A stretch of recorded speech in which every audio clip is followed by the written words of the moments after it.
Deesa Dhanera highway પર ટેટોડા ગામ નજીક થયેલી ચાંદી લૂંટનો ભેદ ઉકેલાયો છે। ડીસા રૂરલ પોલીસ અને એલસીબીએ ગણતરીના કલાકોમાં લૂંટમાં સામેલ 5 આરોપીઓને ઝડપી પાડ્યા હતા તેમજ ફરાર એક આરોપીની શોધખોળ હાથ ધરી હતી। અમદાવાદની મેક્સિમમ એન્ટરપ્રાઇઝ નામની ચાંદીની હોલસેલ પેઢીના કર્મચારી 13 કિલો ચાંદી લઈ કારવા જઈ રહ્યા હતા। તે દરમિયાન ડીસાના ટેટોડા નજીક એક અલ્ટ્રોઝ કારમાં આવેલા શખ્સોએ રસ્તો રોકી લૂંટ ચલાવી હતી। લૂંટ દરમિયાન ચાંદી સાથે મોબાઈલ ફોન પણ છીનવી લેવામાં આવ્યા હતા, જેને લઈ ચાંદીના વેપારીઓ 112 પર પોલીસને તાત્કાલિક જાણ કરતા પોલીસ એક્શનમાં આવી ગઈ હતી। ડીસા પોલીસને લોકલ ક્રાઇમ બ્રાન્ચ દ્વારા તરત જ આસપાસના તમામ રસ્તાઓ પર નાકાબંધી કરીને ચેકિંગ શરૂ કરવામાં આવ્યું હતું અને હાઈવે વિસ્તારના હોટલના સીસીટીવીના આધારે આરોપીઓની ગાડી ઓળખવામાં આવી હતી। માત્ર 1 થી 2 કલાકમાં જ આરોપીઓનું લોકેશન ટ્રેસ કરી ડીસા રૂરલ વિસ્તારમાં બ્લોકિંગ કરવામાં આવ્યું, જ્યાં લૂંટારાઓએ પોલીસની પ્રાઇવેટ કારને ટક્કર મારી ફરાર થવાનો પ્રયાસ કર્યો, પરંતુ પોલીસની સતર્કતાથી 5 આરોપીઓને ઝડપી પાડવામાં આવ્યા। લૂંટાયેલો મુદ્દામાલ પણ સંપૂર્ણ રીતે રિકવર કરવામાં આવ્યો હતો। તપાસ દરમિયાન સામે આવ્યું કે મેક્સિમમ એન્ટરપ્રાઇઝમાં કામ કરતો ભરતભાઈ રબારી, જેને 15 દિવસ પહેલા નોકરીમાંથી દૂર કરવામાં આવ્યો, તેણે જ સમગ્ર લૂંટનું કાવતરું રચી આંતરિક માહિતી આરોપીઓને આપી હતી।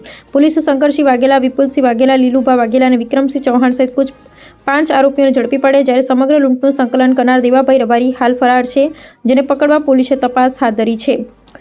બનાસકાંઠા લોકલ ક્રાઇમ બ્રાન્ચ તેમજ ડીસા પોલીસની ઝડપી કામગીરીના કારણે ગણતરીના કલાકોમાં જ આરોપીઓ અને મુદ્દામાલ બંનેને ઝડપી પાડવામાં પોલીસને સફળતા મળી છે। નમસ્કાર, બનાસકાંઠા જિલ્લાના ડીસા રૂરલ પોલીસ સ્ટેશન વિસ્તારના ટેટોડા ગામ નજીક, જે ડીસાથી ધાનેરા હાઈવે ઉપર આવે છે, તે ગામ નજીક એક ગાડીમાં, અલ્ટો ગાડીમાં મેક્સિમમ એન્ટરપ્રાઇઝીસ, જે ચાંદીની હોલસેલની દુકાન છે અમદાવાદની, તે ચાંદીની દુકાન પરથી 13 કિલો જેટલી ચાંદી લઈને તેના જે કર્મચારી હતા તે આવતા હતા। તે સમયે ટેટોડા નજીક એક અલ્ટ્રોઝ ગાડીમાં આવીને તે આ ગાડીને રોકવામાં આવેલ અને જે 13 કિલો ચાંદી હતી તે ચાંદી સાથે મોબાઈલ વગેરેની લૂંટ કરવામાં આવેલ। તે મુજબનો 112 નંબર ઉપર ઇન્ફોર્મેશન આવી હતી। ઇન્ડિપેન્ડન્ટલી ઇન્ફોર્મેશન એલસીબીના જે લોકલ કર્મચારી હતા તેઓના પાસે પણ આવી હતી। આ ઇન્ફોર્મેશન આવતા પછી તાત્કાલિક આસપાસના તમામ રસ્તાઓની નાકાબંધી કરવામાં આવેલ અને ચેકિંગ શરૂ કરવામાં આવેલ।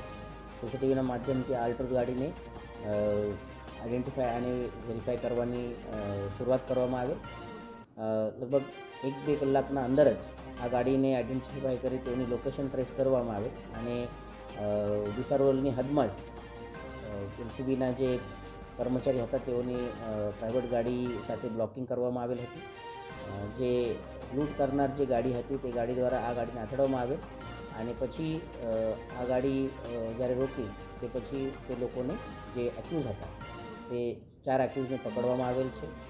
જે મુદ્દામાલ ગયેલ હતો, જેમાં 13 કિલો જેટલી ચાંદી હતી, આ 13 કિલો જેટલી ચાંદી અને જે મોબાઈલ હતા, આ તમામ વસ્તુ રિકવર કરવામાં આવેલ છે।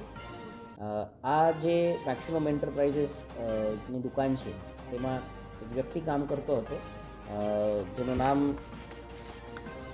ભરતભાઈ રબારી કરીને છે, જે 15 દિવસ પહેલાં તેને આ નોકરી ઉપરથી નીકળી ગયો હતો। તેઓની આ તમામ ઇન્ફોર્મેશન આરોપી પાસે પહોંચાડી હતી। તેઓ આ ગાડીના પાછળ પણ હતા, તે પણ આરોપીમાં તેઓને પણ પકડવામાં આવેલ છે। અને બાકી જે 4 આરોપી લૂંટમાં જે મુખ્ય આરોપી છે, જે શંકરસિંહ વાઘેલા, વિપુલસિંહ વાઘેલા, લીલુભા વાઘેલા અને વિક્રમસિંહ ચૌહાણ છે, તેઓની પણ અટકાયત કરવામાં આવેલ છે। આના સિવાય એક આરોપી દેવાભાઈ રબારી, જે આ તમામ લૂંટને કોર્ડિનેટ કરતા હતા, તે અત્યારે વોન્ટેડ છે। આ લૂંટમાં તમામ મુદ્દામાલ રિકવર કરવામાં આવેલ છે અને લોકલ ક્રાઇમ બ્રાન્ચના સૂઝબૂછના કારણે અને તાત્કાલિક કાર્યવાહીના કારણે લૂંટના આરોપી અને તમામ મુદ્દામાલને રિકવર કરવામાં આવેલ છે।